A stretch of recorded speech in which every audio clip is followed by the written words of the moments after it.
My name is Brielle Carson. When I was 32, my brother stood and watched his fiancée break my rib in my own kitchen, then stepped over me like I was no one in his life. He didn't help me up, didn't call for help. He sent a text. "You're not family anymore." I lay there, cold and numb, wondering, how long can family last when one side stays silent and the other keeps crossing every line? If you've ever been turned away by your own blood, if you've ever had to choose between loyalty and survival, share your story in the comments. Don't forget to like and follow this channel to hear what happened next. Because you won't believe what came after and how I took back everything under the very name they tried to erase. I was never called the special one in the Carson family. I was the responsible daughter, the one with a steady job, the one who kept the peace. And in a family like ours, that meant I was the foundation. Colton, my brother, was the spotlight. Since we were kids, he was the center of every party, every meal, every conversation. One decent high school football play got retold for years. A basic college degree was something my mother, Marcia Carson, bragged about like he'd just graduated from Harvard Law. And me? The day I got promoted to senior financial manager, one of the youngest in the company, she said, But are you thinking about settling down yet?" To her, a daughter's success only mattered if it meant being chosen as someone's wife. After my dad died of a stroke, everyone at home became conveniently busy. My mother was too overwhelmed to handle the arrangements. Colton was on vacation with his new girlfriend in New Orleans, still posting Instagram stories while I sat in a meeting with the funeral home. The person who arranged the service, chose the memorial song, and decided what to do with the ashes was me. Colton's girlfriend, Aubrey Whitlow, showed up on the day of the memorial. She walked in with softly curled hair, eyes ready to glisten, and a slightly bashful smile. "I've heard so much about you from Miss Marcia," she said, hugging me tight with a sugary voice. "Colton always says you're the strongest one in the family." I smiled without answering. I still couldn't believe someone could look professionally perfect like that. Just a few weeks after the memorial, Colton told me they were planning to buy a house, but both of their credit scores had a few issues. "Would you be willing to co-sign for us?" he asked. "It's just paperwork. You have great credit, stable income, the bank will approve us more easily." I paused for a few seconds, then nodded. I'd even given up a scholarship I found through a veteran support organization because my application looked better, they said. But my mother insisted Colton needed that opportunity more. When I was offered a job in San Diego with 50% higher pay, I turned it down. Marcia said she didn't want to live alone. "The boys never care about staying close," she sighed. "Daughters are different. Family comes first." So I stayed in Chicago. One weekend afternoon, while cleaning out Dad's home office, I found an old folder labeled "Estate Planning Do Not Open." I had never seen it before. It was in a locked drawer behind a dusty washer manual. Curious, I opened it. Inside was a handwritten will, dated and signed. The last line read, "To my daughter, Brielle, who has carried more than her share. I leave the house, the savings account, and the lake cabin in Minnesota." Because the will my mother gave the lawyer during probate was typed, and didn't mention me at all. Everything was to be split between Colton and his legal spouse. My hands shook as I opened my dad's old email account on his desktop. Inside, I found a Word file titled, "Final Will Revised," from Aubrey. In the edited version, my name had been removed from the inheritance section, replaced with Colton Carson and spouse. And at the very bottom, in tiny font, prepared by Aubrey Whitlow. I sat frozen in front of the screen. It felt like someone had stolen my name out of my own family. I didn't act then. I carefully put everything back, took photos of each page, and emailed a copy to my backup account. I've never been the confrontational type, never raised my voice at my mother, never said no to Colton.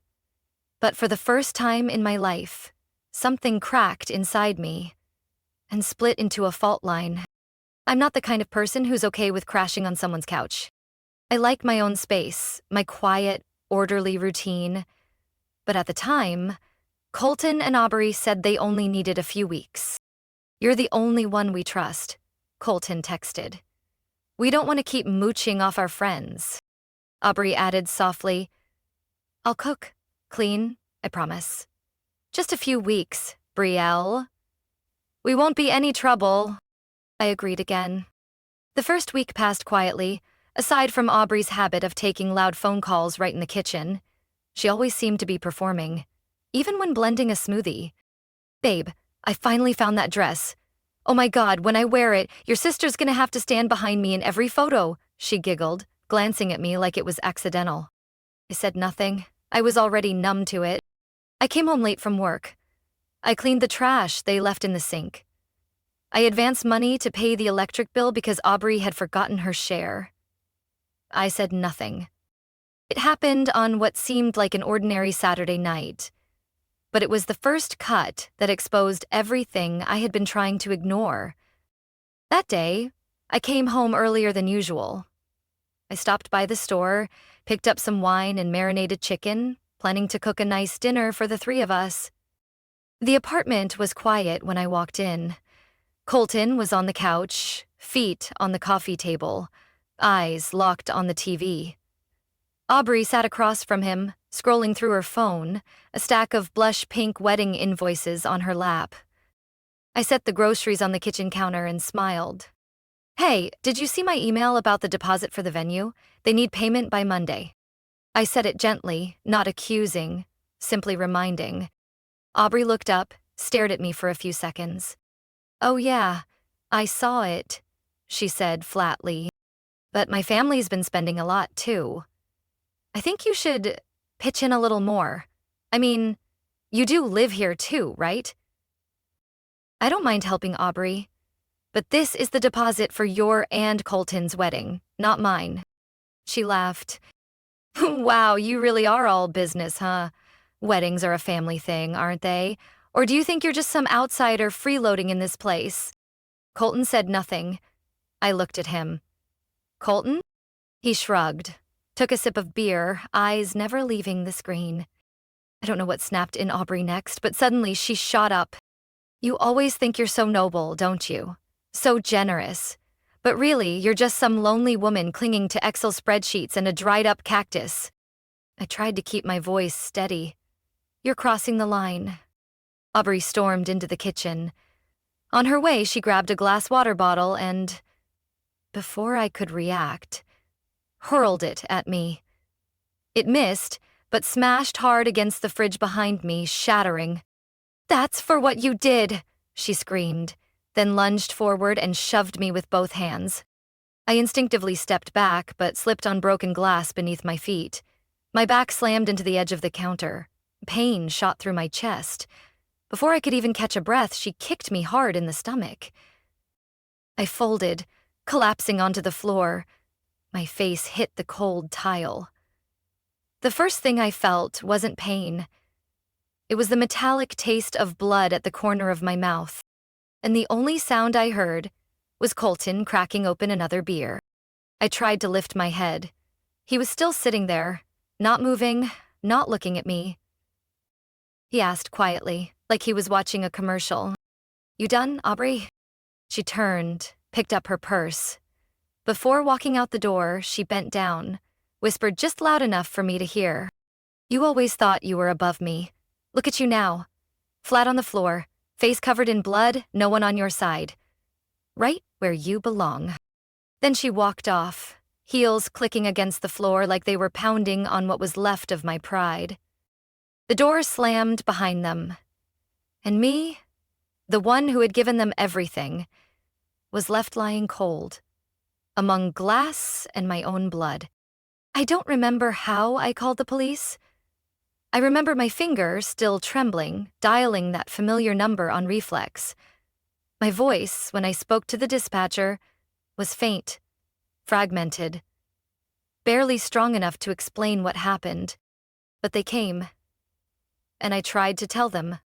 I sat on the wooden chair by the kitchen table, one arm wrapped around my left side, my lips swollen and bleeding, a faint red stain still on my shirt. The officer, probably around my age, asked each question slowly. I answered truthfully. Every detail, every action, every word. You clearly remember who initiated the violence. Yes, it was her. It was Aubrey. Any witnesses? I stayed quiet. For a moment, I didn't even know what to call Colton. A witness? Or an accomplice? When they left, I thought maybe things were finally starting to turn around. I thought I had done the right thing. But 2 hours later, my phone wouldn't stop buzzing. A live stream had started spreading online. I saw Aubrey Whitlow's name pop up across reposted videos. In the clip, she sat in a corner of a room, face red, clutching a tissue with shaky hands. Her voice trembled.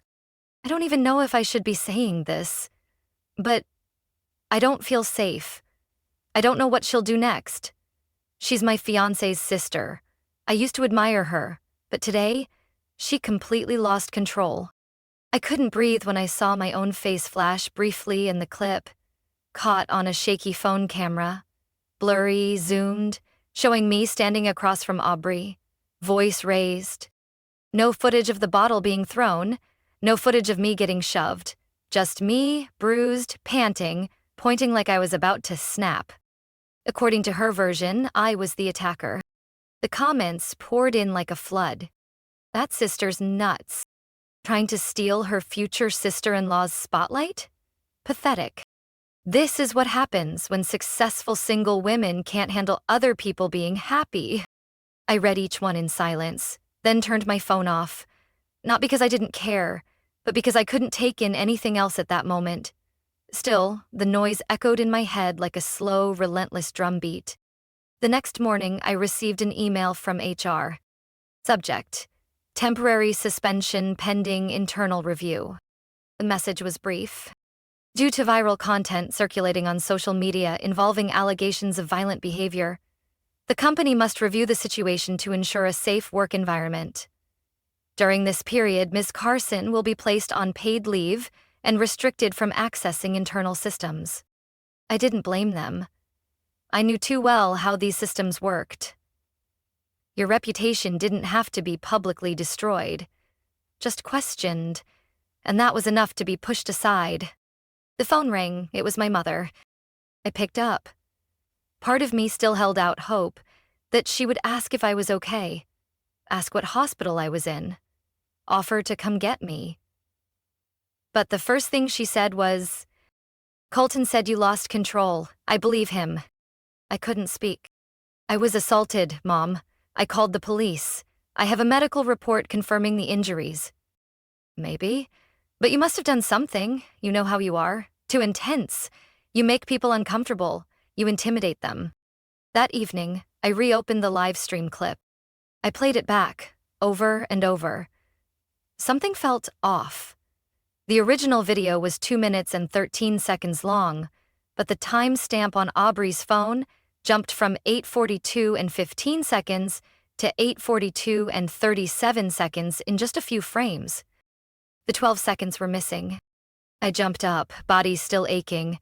I knew exactly what had been cut. I knew because I had another camera.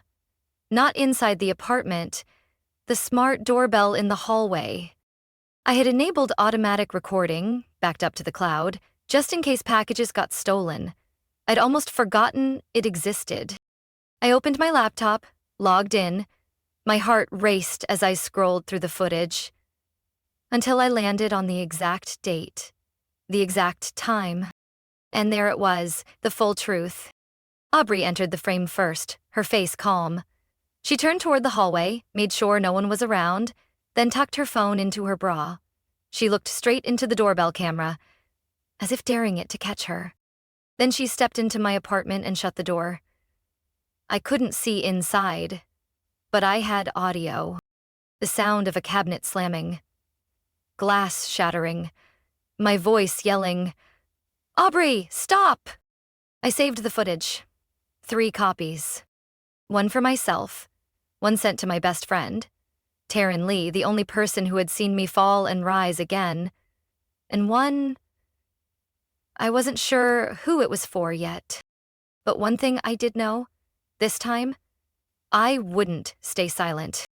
I hadn't slept for 2 nights straight, not because of the physical pain, though the left side of my ribs still throbbed every time I moved, but because of the feeling of being rewritten, distorted into something unrecognizable, both online and inside my own family. That morning, my hands still trembled as I made coffee. I set the cup down, opened my laptop. I meant to check work emails for HR updates, but my eyes landed on a pinned tab. My online banking account. I had never thought about pulling the cosign. I had believed that if I helped Colton once, he'd remember. Not necessarily with thanks, but at least by treating me with decency. The $800,000 house they were about to buy in Oak Brook, their so-called dream home, which Aubrey flaunted all over social media with the white balcony, rose garden, and 2-car garage, had been approved, mostly thanks to my credit history. I was the primary guarantor. Without my name, they wouldn't qualify for the loan.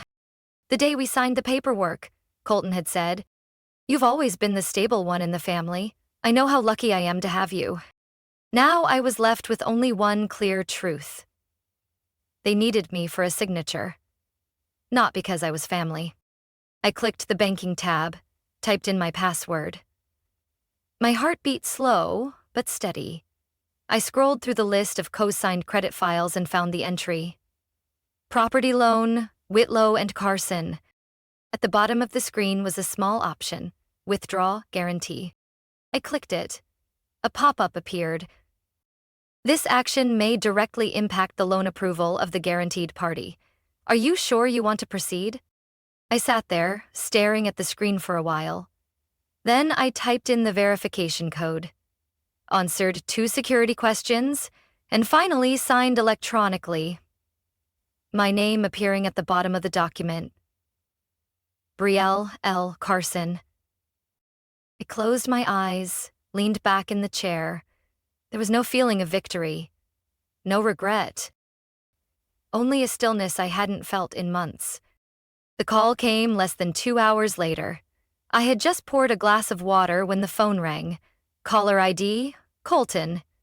I hesitated for a second, then picked up. His voice didn't sound like usual. It wasn't calm.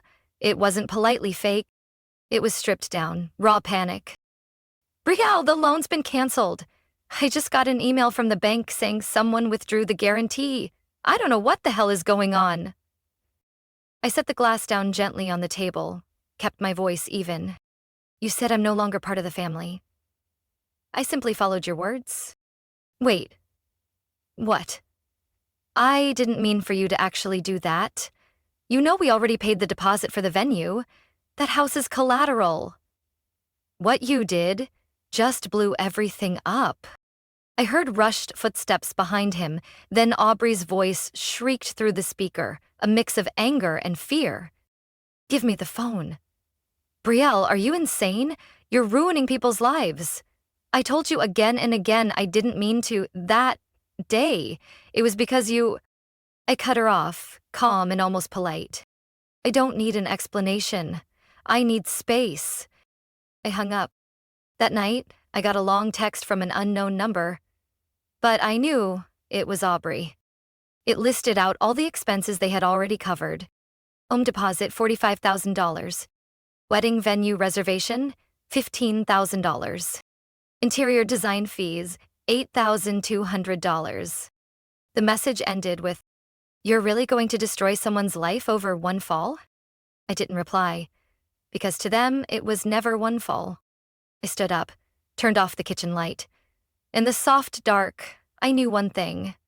From now on, if they wanted to build something, they'd have to do it on their own. My name was no longer theirs to stand on. I was rereading my medical report when the doorbell rang. Once, then twice, then 3 times in a row, spaced out, but insistent, like whoever was outside wasn't planning to leave unless I opened up. I walked over, glanced through the peephole. "Colton." and my mother. She wore a beige coat, holding the old purse she only brought to formal occasions. Colton stood beside her, face tense, eyes fixed on the door like he was trying to read my thoughts through it. I opened the door slightly, just enough for them to see I was still here. My mother spoke first. "Brielle, I didn't want to talk about this over the phone. This is better said face to face. We're family, and family forgives. We get past things. Don't let one little misunderstanding tear us apart." Colton jumped in. "You don't have to like Aubrey. I get it. But this has gone way too far. You don't need to destroy someone's future just to prove a point." I tightened my grip on the door handle but kept my voice steady. "You're calling a kick to my stomach a little misunderstanding?"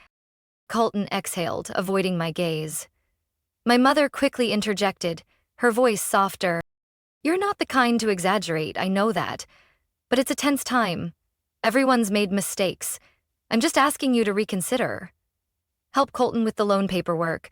Re-sign the guarantee. The house is slipping away." I turned quietly, walked inside, opened my laptop, and played the doorbell camera footage. I had already clipped the key segment. The screen showed Aubrey glancing around the hallway, hiding her phone, then walking into my apartment with a face that looked anything but innocent. I placed the laptop on the side table by the door, angled the screen toward them. "I don't need to explain, you can watch." They both leaned in. The air outside the door suddenly felt like a storm about to break. When the video ended, my mother stayed silent. Her hands trembled slightly, but she still managed to speak. "Didn't you raise your voice too? Doesn't that make it partly your fault?" I couldn't believe what I was hearing. Colton quietly pulled her aside, looked at me, eyes narrowed, voice lowered. "You're making this a spectacle just to play the victim. If you keep pushing it, then fine. This ends here. No more sibling ties, no future. You choose." That didn't make me angry. It only confirmed what I had long suspected. I looked straight into my brother's eyes. "I chose a long time ago. The day I was on the floor and you stepped over me without looking down. The day you told me I wasn't family. That's when I was done, Colton." I closed the laptop, stepped forward, and gently shut the door. My mother tried to say something else, but the door, thick wood and years of silence, separated us before she could. I don't remember exactly when I nodded and said yes to hiring Ariana Holt. I only know that after our first meeting, I exhaled for the first time in weeks without feeling pain in my ribs. Ariana wasn't the kind of attorney who made promises. She didn't soothe me with lines like, "You'll be okay," or "We're going to win." She simply said, "I represent the truth. If that's not enough to win, it'll be enough to stop them from rewriting it."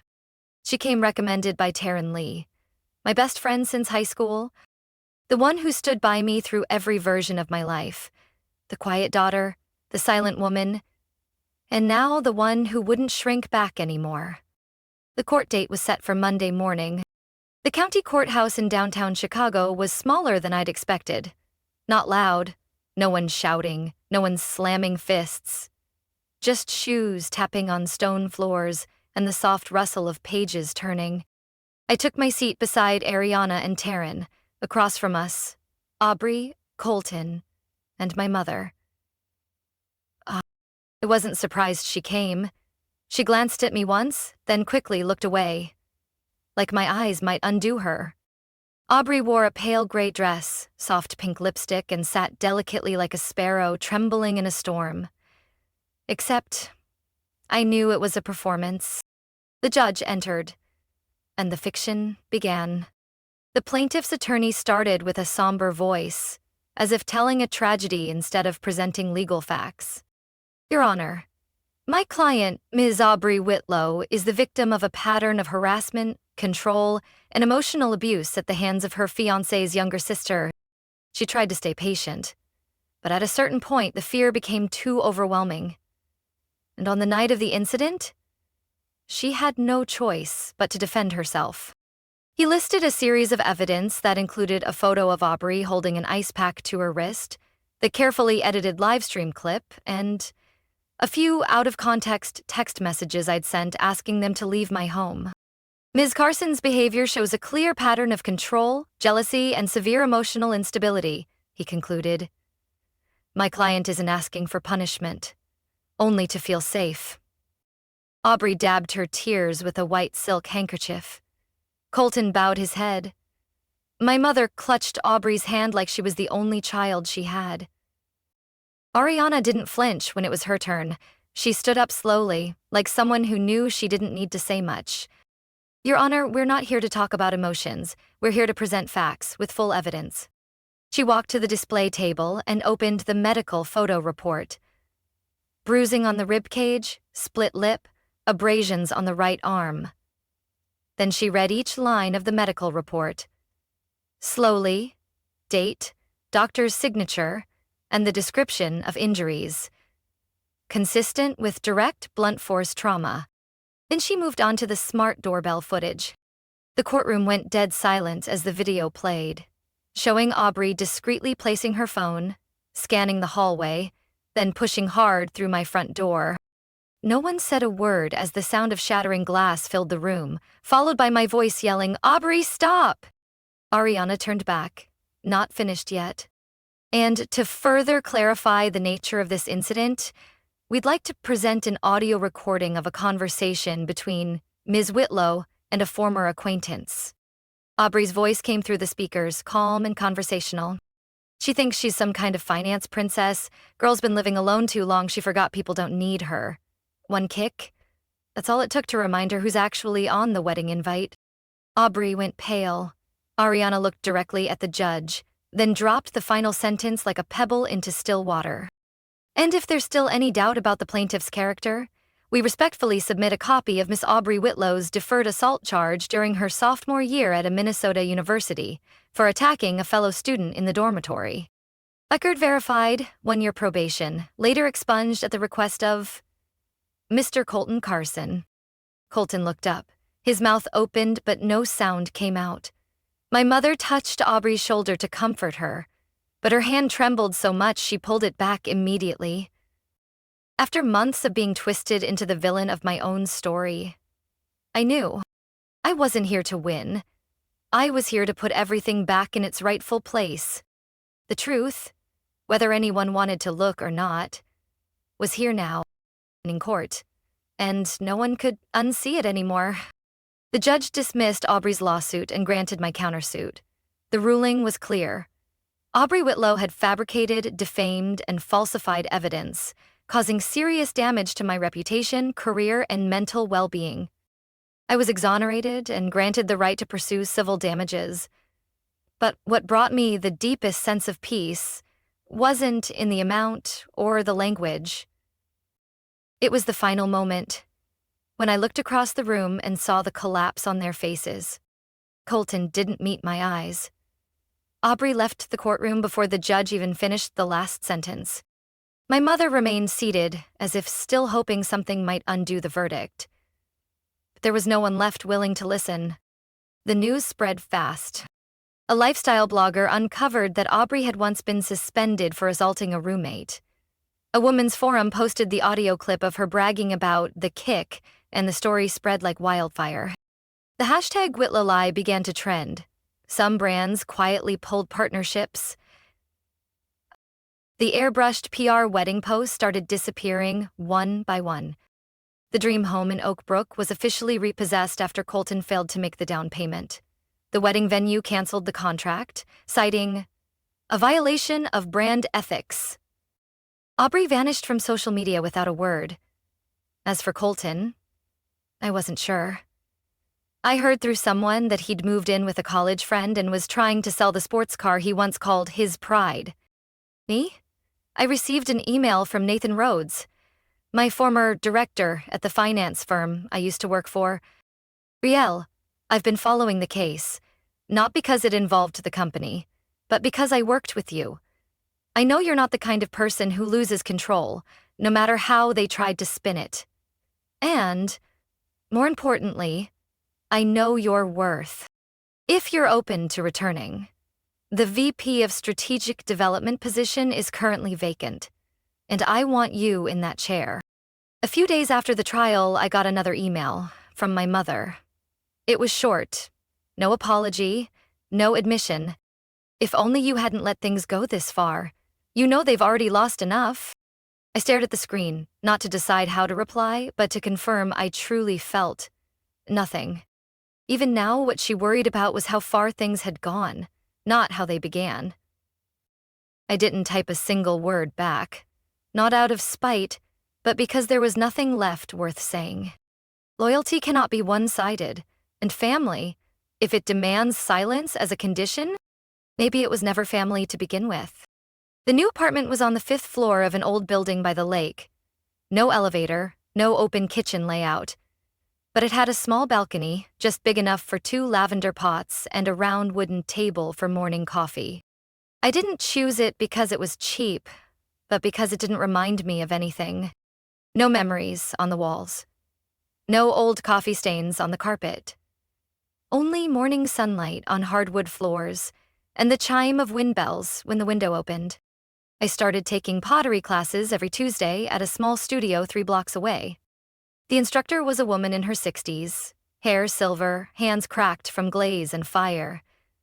She didn't say much, just often repeated, "Clay doesn't have to be perfect, it just has to be honest. I don't know if I'm good with my hands, but I like how the earth fills the space beneath my fingernails. I like spending an hour shaping a lopsided bowl that I'll still use the next morning to hold walnuts." Old friends began reaching out again. Not many, but enough. Taryn Lee was still the first to show up whenever I needed someone, and the only one who never asked, "What's your next move?" She just brought waffles and a cheap bottle of wine, sat beside me on the balcony, listened to jazz, and talked about life in ways that had nothing to do with that thing. Another friend, Carla, who had gone quiet during the worst of the online attacks, sent an apology. Not long-winded, just a text. "I believed you from the start, but I wasn't brave enough to say it. I'm learning that from you now." One afternoon, I received an email from a nonprofit organization that supports women who've experienced emotional abuse in intimate relationships. I had written a short blog about my experience, no names, just a reflection on relearning how to breathe and walk when no one stands behind you anymore. The organization's rep wrote, "Riel, we read your piece. We believe more women need to hear that. We'd love to invite you to join us as a mentor, someone to walk beside women who are starting over." I read the email twice, felt something soften inside. Not because I was being validated, but because, for the first time, someone didn't ask, "Was it true?" They asked, "Would you be willing to walk with someone else through it?" I said yes. The list of candidates for the program was sent to me a few days later. A simple Excel sheet, each row with a name, age, area of residence, and a short description of their situation. I scanned through the first few names. Natalie H. left a 6-year relationship, experienced financial control. Kendra L. emotionally manipulated by boyfriend, currently separating. Annika W.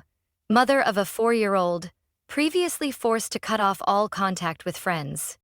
I stopped at the 7th row. Name, Aubrey Whitlow. Age, 29. Location, Evanston. Notes.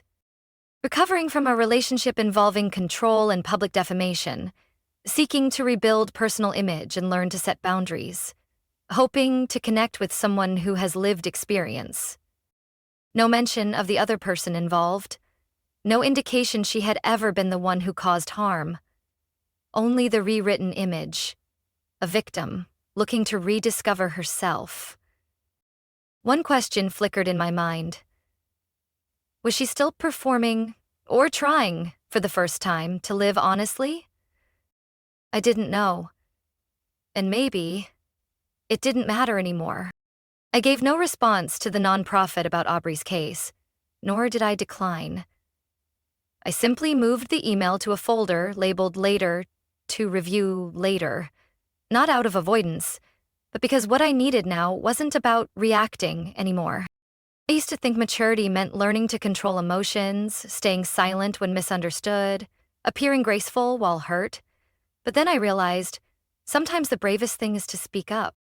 And the freest thing is no longer needing to. Spring came slower than usual, but on a morning in April when I opened the balcony door to let in the sun, I saw a tiny, pale yellow bloom on top of the cactus I'd brought with me the day I moved in. Thought it wouldn't survive. It was small, lopsided, one branch broken, but I kept watering it every morning, turning the pot for sunlight, expecting nothing but survival. And now it bloomed. Tiny, easy to miss unless you leaned close, but real. Full. And it didn't need applause. I made coffee, sat down on the old wicker chair, and placed my laptop on my lap. My inbox was filled with check-ins, updates from the mentor group, and podcast invitations about recovering from emotional abuse. That afternoon, Taryn stopped by, carrying a bag of waffle mix and a library book. We didn't talk about the trial, or Colton, or anyone from my family. She asked, "So, how have you been lately?" I shrugged and gave a slow smile. Odd. Good. In a way that doesn't need proving anymore. Taryn didn't press. She poured tea and rested a hand on my shoulder. A quiet kind of touch between two people who understand without explanation. As night fell, I sat alone under the soft yellow light spilling from the kitchen. Cars hummed in the distance. A light breeze stirred the clay pots I'd made myself. No one looked for softness in me. There were no demands for strength. And no one tried to chain me to a past dressed up as family. I wasn't the victor. I was someone who chose to move forward without dragging along what no longer belonged to me. Have you ever had to learn how to stand without waiting for an apology from those closest to you?